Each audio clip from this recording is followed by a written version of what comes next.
یہ دونوں چیزیں جدا جدا اپنی اپنی جگہ پر نہایت اعلیٰ درجے کے مستحبات میں سے ہیں کہ کسی ولی کو یاد کرنا. تو اب ولی کو یاد کرنا یہ تو خود قرآن پاک کے اندر موجود ہے. خود قرآن پاک کی آیت مبارکہ ہے وَاذْكُرْ فِي الْكِتَابِ مریم. سورہ مریم کے اندر یہ آیت مبارکہ ہے کہ کتاب میں یعنی قرآن پاک میں حضرت مریم کا ذکر کرو. تو حضرت مریم رضی اللہ تعالی عنہا کیا تھی؟ اللہ عز و جل کی ایک ولیہ تھی اور ان کا تذکرہ کرنے کا رب العالمین ارشاد فرما رہا ہے. پھر ان کے واقعات اور ان کی کرامت قرآن پاک کے اندر بیان کی گئی ہے کہ ان کے حجرے میں بے موسم پھل اللہ عز و جل ان کو عطا فرماتا تھا. پھر ان کی عبادت کا تذکرہ یہ قرآن پاک کے اندر موجود ہے کہ وہ اپنے حجرے کے اندر تشریف فرما تھی. تو حضرت مریم رضی اللہ تعالی عنہا کے ذکر کرنے کا حکم دیا. پھر ان کے عبادت کا بیان فرمایا وسجدی ورکائی رکوع اور سجدہ اس دونوں کا بیان فرمایا. پھر ان کے فضائل بیان فرمائے کہ اللہ تعالیٰ نے انہیں جہان والوں پر چن لیا ان کو منتخب کر لیا. پھر ان کی کرامت کا بیان کیا. یہ چار چیزیں قرآن پاک کے اندر موجود ہیں. تو ولی کی یاد اسی کا تو نام ہے کہ ہم ولی کو بحیثیت ولی یاد کرتے ہیں, اس کی عبادت و ریاضت کا تذکرہ کرتے ہیں, اس کے کشف و کرامات کا تذکرہ کرتے ہیں اور ہم اس کے فضائل جو ہے وہ پڑھتے ہیں یا وہ اس کے فضائل سنتے ہیں. تو یہی چیز ہے وہ 11ویں شریف کے اندر کی جاتی. اسی طرح قرآن پاک کے اندر سورہ نمل کے اندر حضرت آصف بن برقیہ, وہ اصل آصف ہی ان کا نام ہے, ویسے آصف کہا جاتا ہے, تو ان کا تذکرہ اور ان کی کرامت جو ہے یہ قرآن پاک کے اندر موجود ہے. حضرت سلیمان علیہ الصلوۃ والسلام کے تذکرے کے ساتھ ان کا تذکرہ قرآن پاک میں موجود. پھر قرآن پاک کے اندر 15ویں پارے میں ایک پوری سورت اولیاء کرام کے بارے میں ہے جس کا نام سورہ کہف. سورہ کہف جو ہے یہ ان 7 یا ان 8 اولیاء کرام کا تذکرہ ہے کہ جن کا پورا واقعہ بالتفصیل اللہ عز و جل نے قرآن پاک میں بیان فرمایا اور جس کو فرمایا کہ اصحاب کہف کا واقعہ ہماری عجیب نشانیوں میں سے ہے. سبحان اللہ. یہ قرآن پاک. پھر اس کے بعد ان کا پورا واقعہ بیان فرمایا. ان کا 309 سال تک سوئے رہنا غار کے اندر یہ بیان کیا. پھر ارشاد فرمایا وَنُقَلِّبُهُمْ ذَاتَ الْيَمِينِ وَذَاتَ الشِّمَالِ, ہم ان کے پہلو دائیں اور بائیں بدلتے رہتے ہیں. یہ ان کی کرامت ہے کہ 309 سال تک سوئے رہے, نہ کچھ کھایا نہ کچھ پیا, نہ ان کا بدن گلا, نہ وہ فوت ہوئے بلکہ وہ اسی حالت نیند کے اندر ہے. پھر اللہ عز و جل نے ان کو کھلے میدان میں رکھا لیکن ڈوب سے بچا کے رکھا. یہ ان کی کرامت کا تذکرہ. پھر اللہ عز و جل پر ان کا کتنا پختہ ایمان تھا اس کا بیان ہے. پھر حتیٰ کہ ان کی جوانی کا بیان ہے. فرمایا کہ انہم فتیۃ, وہ نوجوان تھے. انہم فتیۃ آمنوا بربہم, وہ چند نوجوان تھے جو اپنے رب پر ایمان لائے اور اپنے قوم کے مشرک بادشاہ کے برخلاف وہ غار کے اندر چلے گئے تھے. پھر اس کے بعد وہ 309 سال بعد کا واقعہ قرآن پاک میں بیان کیا گیا. تو یہ سورہ کہف جو ہے گویا سورہ اولیاء ہے. یہ ان 7 اولیاء کرام کا یہ تذکرہ ہے. پھر اب اسی صورت کی اگر آپ تفسیر پڑھیں, میں عرض کرتا ہوں آپ کو تقریباً اگر آپ 100 تفسیروں کا مطالعہ کریں گے آپ کو 99 تفسیروں کے اندر یہ لکھا ہوا ملے گا کہ ان اولیاء کرام کے نام اگر لکھ کر اپنے پاس رکھ لیا جائے تو اس کی برکتیں کتنی ہیں. یہ تفسیر کی کتابوں کے اندر اکابر مفسرین نے اس کو بیان فرمایا ہے. تو یہ قرآن پاک کے اندر اولیاء کرام کا تذکرہ. تو اب 11ویں شریف کے اندر کیا تھا؟ اللہ عز و جل کے کامل ولی کا تذکرہ. پھر انہی کے ضمن میں ان کے والدین کا تذکرہ بھی ہوتا ہے. ان کے نانا حضرت عبداللہ سومعی رضی اللہ تعالیٰ عنہ کا تذکرہ بھی ہوتا ہے. پھر سرکار غوث پاک رضی اللہ تعالیٰ عنہ کی بارگاہ میں حاضر ہونے والے اولیاء کرام کا تذکرہ بھی ہوتا ہے. تو یہ 11ویں شریف اسی تذکرہ اولیاء کا نام ہے. دوسرا پہلو اس کے اندر اصال ثواب کا ہے. تو اصال ثواب تو قرآن و حدیث سے ثابت ہے اور اہل سنت کا اس کے اوپر اجماع ہے کہ آدمی اگر اپنے عمل کا ثواب پہنچاتا ہے تو اللہ عز و جل مرحوم تک اس کا ثواب پہنچا دیتا ہے. اصال ثواب کا انکار مسلمان کہلانے والے فرقوں کے اندر صرف فرقہ معتزلہ نے کیا تھا. تو معتزلہ فرقہ نے کیا یا ان کے ماننے والے چند ایک ہوں گے جو اس کا انکار کرتے ہوں گے, ورنہ اصال ثواب قرآن و حدیث سے ثابت ہے. انہی دونوں چیزوں کے مجموعے کا نام جو ہے وہ 11ویں شریف ہے جو سرکار غوث پاک رضی اللہ تعالیٰ کے نام پہ منائی جاتی ہے. میرے پیارے محترم اسلامی ڈیفینیشن تو مزید بھی بیان کی جا سکتی تھی یقیناً, لیکن چونکہ ہمارے سلسلے کا وقت مختصر ہوتا ہے, کالز کا سلسلہ جاری ہے.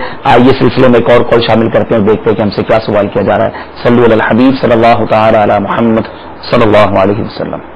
ضلع کشمور صوبہ سندھ. سوال یہ ہے کہ جو غوث پاک رحمۃ اللہ نے فرمایا تھا کہ میرا قدم تمام اولیاء کرام کی گردنوں پر ہے, تو یہ جو فرمان علی شان تھا کسی ایک خاص سلسلے کے لیے فرمایا گیا تھا, اور جو ان کے فرمان سے پہلے جو اولیاء کرام گزر چکے تھے تو کیا ان کی گردنوں پر بھی وہ قدم کے بارے میں کوئی دلیل موجود ہے؟ کیونکہ کافی علماء کرام کہتے ہیں کہ ان پہلے والوں پہ نہیں تھے.